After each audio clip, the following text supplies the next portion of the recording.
GamerGobble. Hello and welcome to another episode of GamerGobble. I'm your host, Ian. And I'm your co-host, Tim. Yes, you are, Tim. No, I'm not. Oh. Yeah.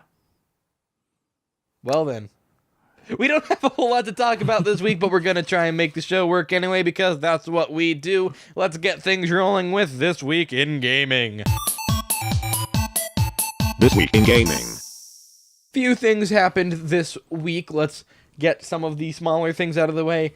First, PlayerUnknown's Battleground, a game I have not played, but Tim really, really likes, broke 4 million units sold on Steam. That's a good thing, right? Yeah, did you see how much it grew at the beginning? Or did you not see about that? It was like they made $3 million in like a few days. That's cool. It's pretty cool. It's an indie game, right? Yeah.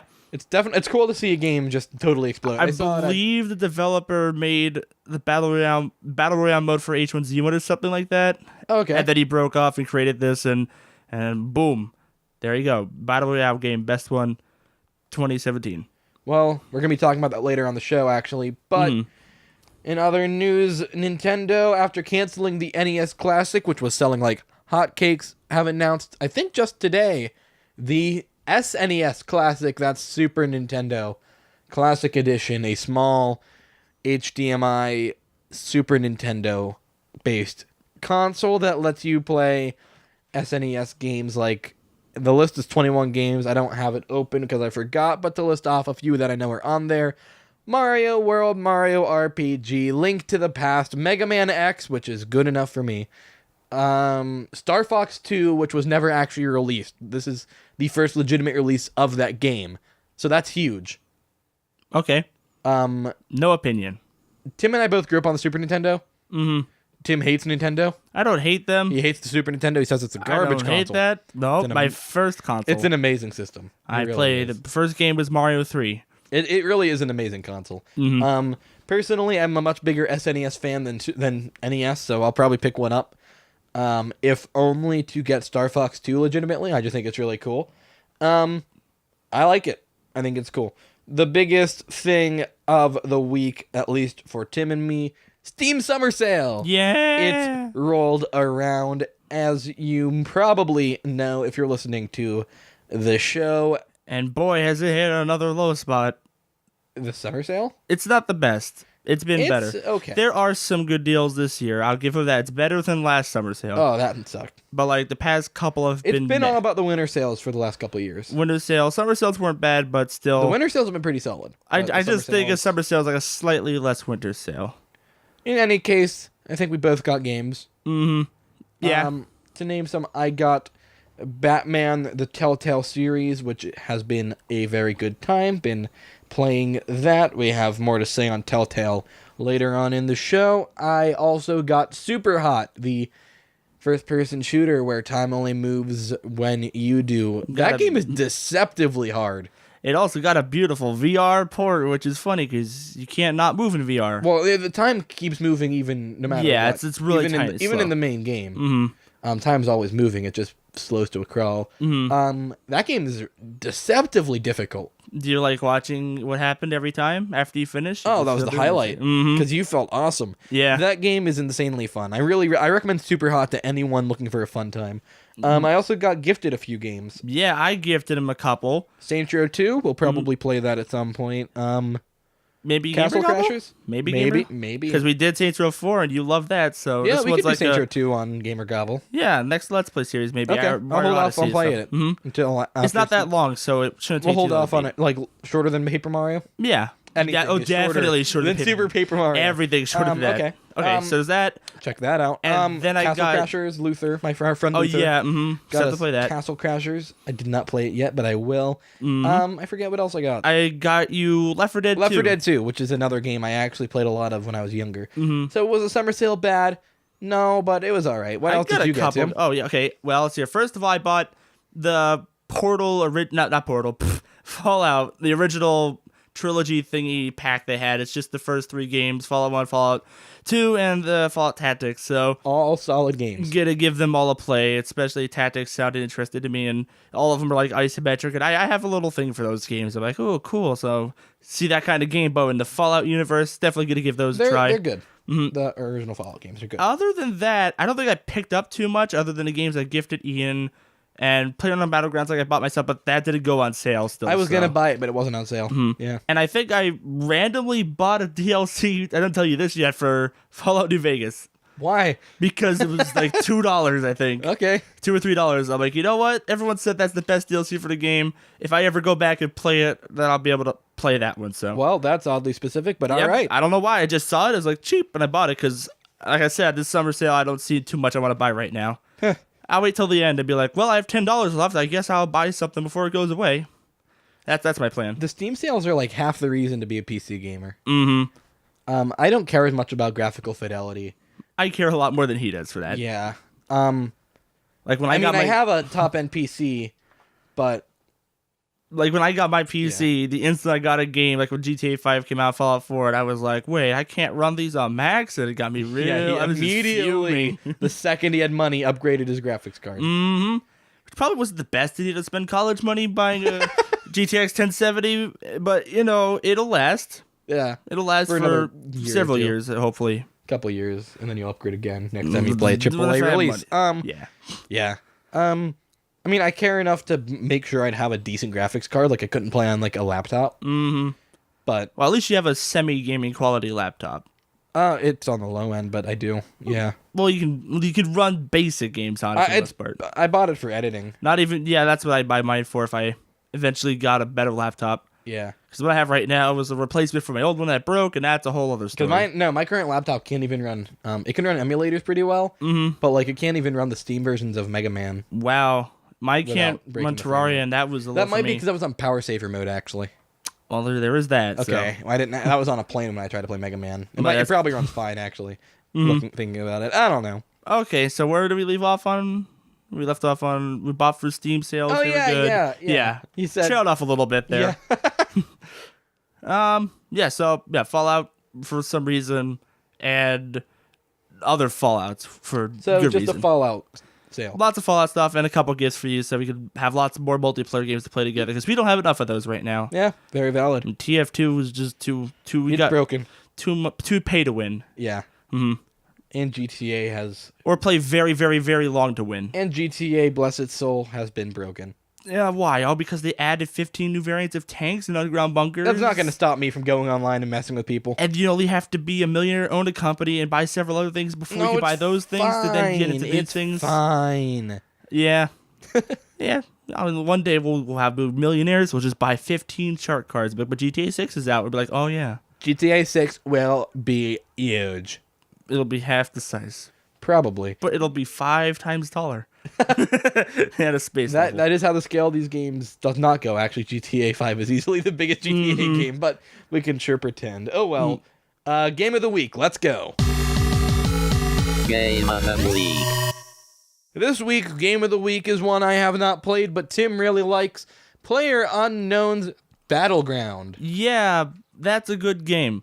Battle Royale. Yeah, explain it to me. Just give me I've never I wanted to make a joke based on that movie that a friend told me. And you probably saw it's the one where the kids they turn an insane asylum into a high school. Do you know what I'm talking about? No. Oh my god, I have to show it to you. But anyway, I was gonna make the joke because the guy in there randomly yells Battle Royale. Okay. So anyway, that's the game. That summarizes the game right there. People fighting. Okay, so what happens is you make a very simple character creator, like extremely basic, choose the face and clothes, whatever. Okay. You join a game. You start out in a lobby, up to 99 other players, so 100 people total. All right. You get on a plane. After like 1 minute wait time, you pop up on a plane, you go in a random direction across a giant island. Like there are several towns, couple cities, and other little hidden locations here and there. It's really well made, and it looks really good because it runs on the Unreal Engine. So, yeah. Usually when you have a game with that many people on a map that size, it's not too good. But this is beautiful. You fly in a random direction, you jump out any time between one of the map and the other. You land, you parachute to the ground, and then you survive. End of story. Basically, except for the whole force field thing, because there's a force field that comes around after X amount of time, and that slowly gets smaller and smaller and smaller, forcing everybody into a more tiny area, so that in the end, the match ends faster, and everyone it leaves one person standing, and whoever wins gets a winner, winner, chicken dinner winning message. which I only got once out of like 30 games that I played. So it's like literally last man standing. It is. It's last man standing, unless you do team modes. There are 3 modes. There's the single player one, which is, I guess, I don't know, it could be arguably the most difficult, but at the same time, when you have a well-coordinated team, that could be just terrible. Like, I tried playing with our friend Luther a bit in duo mode, because there's duo mode, there's the single-player duo mode, and then there's 4-player co-op, which I thought would be cool for all of us to do eventually. But yeah, so I did it with my friend Luther, and we tried. We made it pretty far to the end by hiding in small suburban towns and stuff, but just we found a well-coordinated team that, like, one guy went one way, made us run to the other. We're like, oh crap, that's right, there are teams in this, and we got killed by the other guy, and it is crazy. And then 4-player, I didn't play that yet, but you know, you have a team of 4 people, and you're facing 25 other teams of 4 people on a giant map. As the force field slowly closes, forcing you towards a smaller place on the map at random, and you just got to go through houses and scavenge. You got several gun types, a backpack to increase your storage capacity, body armor to make you take less damage, helmets to protect against headshots, certain medical kits that heal you, other medical things that give you like a momentary boost, like adrenaline stuff, so you can make it through an area faster without getting shot as much or something. It's really cool. And there's also vehicles, because the map is gigantic. So I have to show you more of that eventually. So what you're saying is it's a good game? It's a good game, yes, and a really popular one that's growing really quickly. And it's like what I heard, it's really high in Twitch now, as we saw at E3. Does not surprise me. I saw a couple streamers, because a lot of companies have streamers promoting products at E3, like chair companies and stuff. And it was all Overwatch and PlayerUnknown Battleground. Yeah, other than like the obvious big ones like League of Legends and all that stuff, this one just suddenly shot right up to the top. So that's cool. It's really awesome. Yeah. So yep, big game, battle royale, looks good. 100 people. Can you be the last one surviving? Who knows? It's really hard, especially when people know the map, because they know where they want to go and you don't, and it's like, well, you know, the later you join the game, the more people know where they're going, the least you know about it, and it gets harder. That's why I heard it's good to start early. So that's how it is with any game. Yeah. Well, cool. I'll check it out. That's that. Too bad it's $30. Yeah. Well, this is just a side thing. It's good. Yeah. And they're adding new maps. I heard that's definitely happening eventually, because they said I was watching some stuff on it. They have the game how they want it to be. They're just fleshing it out. And then once they finish like optimizing it and stuff right now, they're going to start adding new maps and supposedly different modes. Like they're going to make it I heard they're going to make it kind of like DayZ, where they have a zombie mode and stuff. So then it's like Battle Royale, but now there's zombies too and stuff, and other crazy stuff like that. That seems a little bit extreme. Well, think about, the DayZ mod, right? Yeah. Yeah, it's that, except, the map isn't all like half of Russia, and you never see anybody ever until you get to that one place and you get sniped. It's a force field slowly forcing you and everybody into a smaller area. So could you just stand still and be pushed there? No. If you get cut outside the force field, you take damage. Oh, that sucks. You don't die instantly. It's kind of forgiving, but it's not if you aren't expecting it. Like if you're in a small area and there's someone out that door, but if you stay inside and you don't know how to get out quick enough, and then the force field comes and it drains all your health before you realize it. I did that with Luther also in a duo mode. We saw the force field coming. There were people outside. I was like, crap, I don't want to move, and I can't help you, Luther, even though you're down, because if you die in single player, you die instantly, but if you're in a team mode, you get knocked down until someone finishes you off. It's like, if you'll get down, you have to shoot them again, they'll die, but if you don't do that, so your team can revive you. But Luther, he got down instantly, and I was like, crap, I can't get you, had to run. I was one step away from exiting the force field, died. Good. It's a good game. Good game. Not a very good game. Better than Star Wars Battlefront? Actually, I'm gonna have to say yeah. Visually, no. Nothing's gonna top the new Battlefront. Sound is actually pretty good. Sound is important in that game. Like, you know how you always hear about sound in games? It's like, oh, you hear the footsteps and stuff, right? Yeah. But they're always too fast paced, where it doesn't really matter as much. Yeah. This game, it matters. Like when you're at a house and all of a sudden you hear. I don't know if you can hear that, but it's like just muffled footsteps right below you. You're like, well, someone's in the house below me. Now I gotta move real slow so they can't hear me and get myself into a good position. It's really tactical, really good. Good. Mm-hmm. Yeah, so it's worth picking up later? Oh, definitely. Mm-hmm. All right. Well, with that, we are on to Hype Train. All aboard the hype train. This week's game on Hype Train is Spider-Man for the PlayStation 4. Tim, do you like Spider-Man? I like Tobey Maguire. No, Tim, I have to be like Spider-Man. I do like Tobey Maguire. That's Toby. I like whenever he's on the train. I hope I didn't break the audio with that last screen. I apologize. Oh, you totally did. I could see it on the waveform on Audacity. The spike on that thing. That's okay. Spider-Man on PS4. They gave him a new costume. They gave him new gameplay, kind of. Not really. They gave him a Batman. They made him a Batman. Mm-hmm. But it looks like they did it better than the other Spider-Man games that tried to give him a Batman, because this game looks awesome. It does look good. I agree with that. I saw a lot of the other ones because you made me look at all the other ones. A lot of them. Yeah, I think this is the first Spider-Man game that actually interested you. Yeah, it looked like a city, and it looked like it was like gray blocks. Now, to summarize what the Spider-Man gray blocks. To summarize what the Spider-Man like the games- buildings, the skyscrapers. Yeah, I get it. To summarize what the Spidey games typically do. I mean, Spider-Man games date back as far as the Atari 2600 with that weird one where you're a stick figure on a wall, and then like gray line comes out of your head. It is web, and it go up, and then it pulls you up, and then you can do it again and again and again and again up the building. But you gotta careful, because web need go where building is, or else Spider-Man fall down die. Because he can't climb walls, obviously. You can't. Well, you're stuck to the wall all the time. But you have to web up, and you can't web onto the air, or it kills you. Okay. Green Goblin's at the top of the building, so you gotta go. He goes left and right. You gotta go in between his pattern, and you gotta get the bomb, and then you go back to the bottom of the building and start again.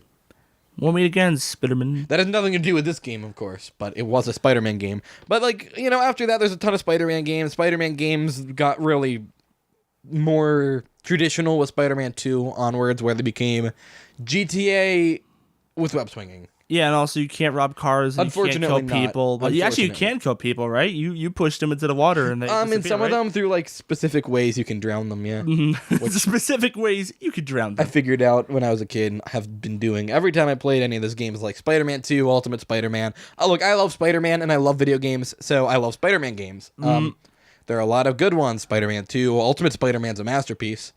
Web of Shadows is okay. What about the one you become Venom? That's Ultimate. That's Ultimate. Yeah, Tim actually watched me play through that whole game. Yeah. And I think he can even agree that game was cool.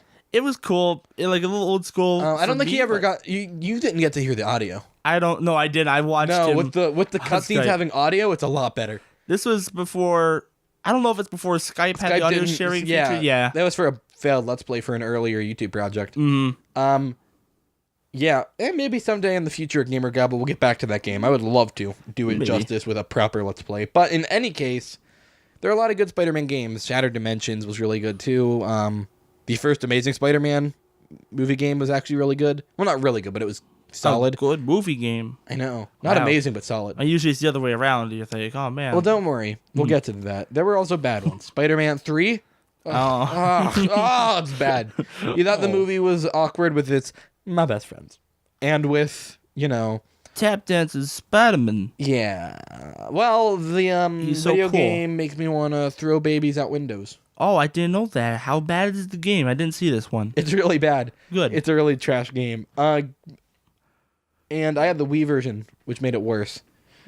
Worse? Why? Motion control? Web swinging with the Wii remote. That sounds pretty cool if they did When it right. worked. Well, yeah, I guess so, yeah. Hey, it works better than a Kinect. That's true. Mm-hmm. And there were a couple other really bad ones. Edge of Time was super boring. You literally, the expression for gaming, run down the hallway? Where it's like, it's a linear path. No, actual hallways. In an office building, the whole game. Spider-Man in hallways, the whole game. And you spend 3 hours to unlock a door to go to the next hallway. Whoa. And that's it, on a loop for 12 hours, and it's over. As Spider-Man? As 2 Spider-Man. Oh, 2 Spider-Man. Which is the sequel to the one with 4 Spider-Man, so I don't even... No web swing? There's web swing just off the ceiling. Oh, so 2 feet off the ground, maybe. Yeah, it's really bad. So that game sucked. Awesome. And the Amazing Spider-Man game's sequel, obviously Amazing Spider-Man 2, it was very bad. It was very, very bad. It was one of the worst games that I played that gen, actually. I hated it. So, I'm excited for this one because another good Spider-Man game. Woo! Yeah, it's AAA this time, right, you say? It is a Sony exclusive by Insomniac. Oh, boy. So you know what that means. Good game. Yeah. We got gameplay demo at E3. It looks really cool. There was the part with the helicopter being saved through a QuickTime event. The combat. That was a little derpy, I have to say. The combat? No, not the combat. Helicopter? No, the helicopter. It was too epic for me to care. Really? Because he was carrying this giant generator thing around, or whatever Spider-Man. it was.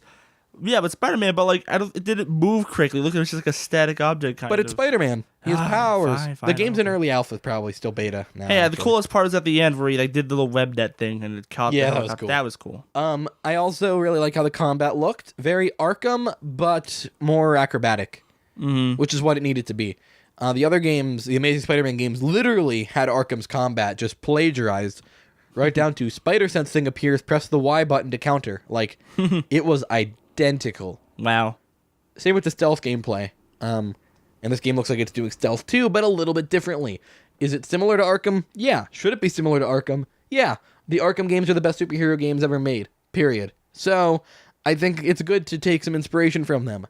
But I like that it's also doing its own thing. I think this game looks awesome, and I don't like Spider-Man's costume. I have no opinion on the costume. All the white.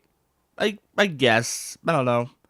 I'm not looking forward to the game as much as you are, because I know I'm not as big as Spider-Man But fan, it looks solid. It does look good, though. Yeah, it's going to be a good game. Maybe something for GamerGobble, maybe not. I don't know. But for sure, worth checking out if you haven't already, which chances are you guys saw the trailer. It was like the hallmark of Sony's conference this year. What a sad little conference they actually had. There was nothing. But that's a discussion for another time, because guess what time it is, Tim? Oh boy, is it time for whatever? Whatever! Whatever. This week on Whatever, where we can talk about whatever we want, we're talking about the video games of Telltale Games. Telltale. Interesting studio. I have no experience with them up until yesterday. I like them a lot. I think they're interesting. So, as I'm sure everyone is aware, Telltale makes choose-your-own-adventure games, basically, in the realms of these visual novel things. Starting from, like, Monkey Island and things like that, and now look where we are. Yeah. With all the Walking Dead, and we're going to be talking about Batman, was Ian's first experience right here. And then we have Tales from the Borderlands. They're branching out into other game series and stuff. And Minecraft story mode. That wasn't bad, actually. Really? It wasn't bad. I didn't hear anything about it. I just knew it existed. I didn't like. Okay, the one thing that bothered me the most. I didn't play through it really completely. I just watched some gameplay of it. But the one thing that bothered me was the facial animations. Because instead of like doing what some like Minecraft animators do on YouTube, where they at least make the mouth kind of smooth, like still blocky but smooth when they move, right? It's kind of like stop motion-y. Like picture the jaggediness of the Lego movie, only it's for the mouth. And that's creepy. Like it's a lot more jaggy. That sounds like it would be kind of creepy. That's my least favorite thing about it. Okay then. Well, that's a thing. So you got that, and then they started another original one, which was The Wolf Among Us, which looks pretty good. I'm gonna have to try that. It's like I saw the trailer. It does look interesting. Dark, gritty remake of fairy tales and stuff like that, where the fairy tale people are real and the wolf is a person or something. Now I'll admit, I didn't look into it enough, but I'll admit this kind of game isn't normally my cup of tea. I like games where I play, and there is gameplay in the Telltale games, to be sure, but a lot of it's QuickTime events. It's usually split. Like a third QuickTime events, a third cutscenes with interactive dialogue options, and occasionally choices, and like a third whatever their gameplay is for that game. I guess so. Yeah. For like the case of Batman, it is detective work. You are actually solving crimes. I love it. That's cool. It's easy, but it's cool. Well, yeah. Because like in The Walking Dead, the main thing is you walk around, you talk to people, and every so often you'll be like, oh, what happened here? What should we do next? And you just got to click on things to figure out how to progress the story. And then you get to those moments where you actually make the choices. So how are the choices in this Batman game of yours? I accidentally created Two-Face. Well, there you go. Well, the reason, I don't think it was an accident. You told me very specifically. I didn't know for sure it was going to make Two-Face. I was like, it's probably going to make Two-Face, but, you know, Harvey Dent is cool, but Catwoman is attractive, and I chose Catwoman over Harvey Dent, and now there's Two-Face. It's okay, it's the reason. And then he was pretty much sane and trying to hold it together, and then he found me in bed with Catwoman when he liked Catwoman, so then he tried to kill me. Oh, no. And then I was like, they were like, do you beat up Harvey Dent as Two-Face, or do you just let him try and beat you up and get tired? So I let him try and get tired, and then he tried to kill Alfred. So it all went very well. Well, it's the same thing kind of happens in The Walking Dead. Like what you just mentioned, choosing between the boy and the girl. Guess who got chosen more times? The girl. Yeah. You know why? Because she's a potential love interest for Eve, but then he later on... Can he be trusted? Oh. Okay. Yeah, I don't want to be too spoiler. I played through the whole game twice and the second season. I have yet to try the third season because I've heard mixed opinions on it. So the first season, you have the two main characters, Lee, Clementine, yada, yada, right? And then the second season, Clementine, it's like, whoa, she grew up and now she's doing all these things that Lee taught her from the first game and stuff, right? Then the third game apparently plays some random guy. And Clementine shows up, and it's like, And apparently it's like they're not trying as much. I don't know. I haven't looked at spoilers yet. I like the part where I was like, do you be mean to Alfred or nice to Alfred? And I was like, why would I be mean to Alfred? He's beautiful. I love him. And then you made the joke about making out with Alfred. Yes, but that was in the Let's Play. Watch the Let's Play.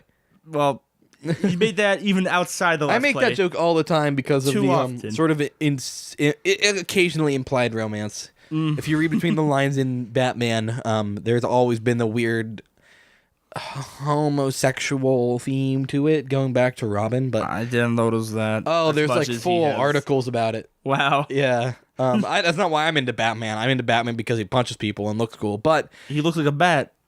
He looks like a man to me. Well, he must be Man Bat then. But there's choices you can make. It's like the Joker's like, he's in the asylum and he's like, I'll help you if you do me a favor when I get out. So I was like, no, you're the Joker. And then he was like, okay, I'll help you anyway. And that kind of annoyed me. Oh.